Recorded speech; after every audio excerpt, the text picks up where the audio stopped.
I've spent the last 20 years analyzing the global restaurant business from the inside out. I've studied the consumer habits and actions that feed this business every day.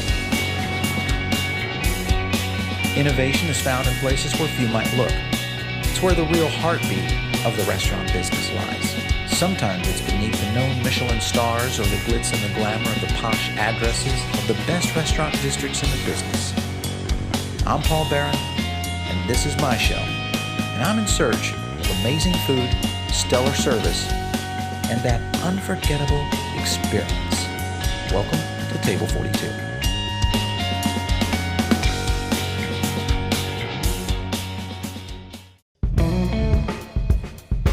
All right, so here we are tonight at The Forge, one of Miami's iconic restaurants.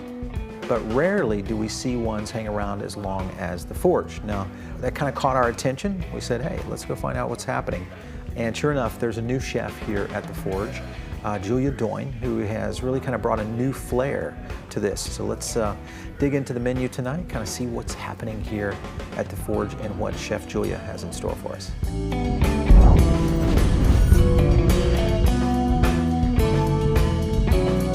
This is one of those steakhouses that doesn't feel like a steakhouse. It feels like a hip, cool, urban joint you might find in New York, but the size of it is very grandiose. It has amazing art.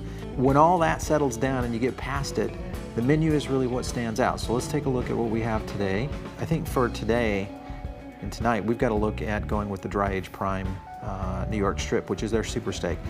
That's kind of their signature. Let's see if Chef Julia Doyne can take it to the limits of The Forge. So let's go with that strip tonight.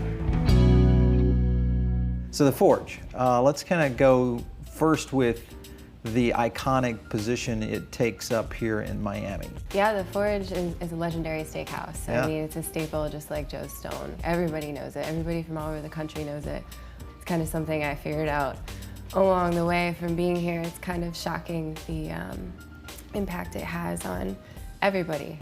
What was it like to sit down with Sharif? Hey, when he's going to say, I'm going to give you the keys here. It was really cool. Sharif took me to lunch and you know, we ordered the food, we were talking about The Forge, we were eating, oh, I like this, I like that, we were trying different things, and then he said, I would like to offer you the position. And I kind of knew it was going to happen, you know, like it was kind of obvious, but my heart still just exploded, and I had to keep my cool, you know. When you have all of these upstarts coming in, you've got, you know, the young chefs like Rapa Cavalli over at Eating House and Jose Mendin, and you've got all these guys just really doing a great job here in Miami. But yet The Forge is still kind of the crown jewel. How do you guys been able to maintain that? Well, we keep it interesting here by having composed dishes, and there's interesting appetizers, interesting desserts, but we still have the heart of a steakhouse. We have great meat. Coming from Pat LaFredo, we have big sides, you know, we have big soufflés. Our service staff really strives to be the best. All right, so let's talk about food now. You've got a couple of dishes set up for us. Kind of walk us through each one of them. To prepare the lobster bisque, you want to start with onions, garlic, carrots, celery. Deglaze with white wine and cognac, let that simmer down. And then you're going to add lobster stock and heavy cream, and you let the flavors really develop and simmer and reduce for quite a while. And you finish with a little bit of tomato paste for color. So you have a bowl with a cracker. It's really kind of a choose your own adventure. You have your soup in your bowl and you get to pick how you want to mix it all up. You can just break the cracker and go ham, or you can pick out the ingredients and try them out before you mix them all together. The General Tso's octopus dish is mimicking General Tso's chicken when you go to Chinese restaurants. But for the octopus, you want to braise it for a really long period of time with vegetables like carrots, onions, a little bit of red wine. You want to submerge it in this liquid, and once you cool it off, it's really easy to char on a grill, so you get that crispy texture and charred flavor. It all comes together with broccoli puree, Chinese black rice, and the sauce, and a little bit of blood orange on top. The steak of the day is what we call our super steak. It's a 16-ounce dry-aged strip, and we're gonna put it on the grill, then let it rest a little bit. You wanna get a good char flavor to seal in the juices. We serve it on top of a swipe of roasted garlic puree with our house-made steak sauce, and we finish it with a little bit of fleur de sel on a white plate.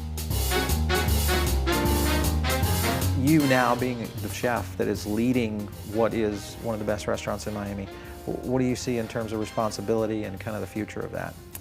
Well, we have a benefit here of maintaining old favorites like big steaks, big cuts of meat, big side dishes, and then if you wake up, you're like, oh, I'm gonna go to dinner tonight, but I don't know what I wanna eat, and you can't decide by the time you're ready to go to dinner, you can always come to the Forge and get something that's gonna satisfy you, because we have everything.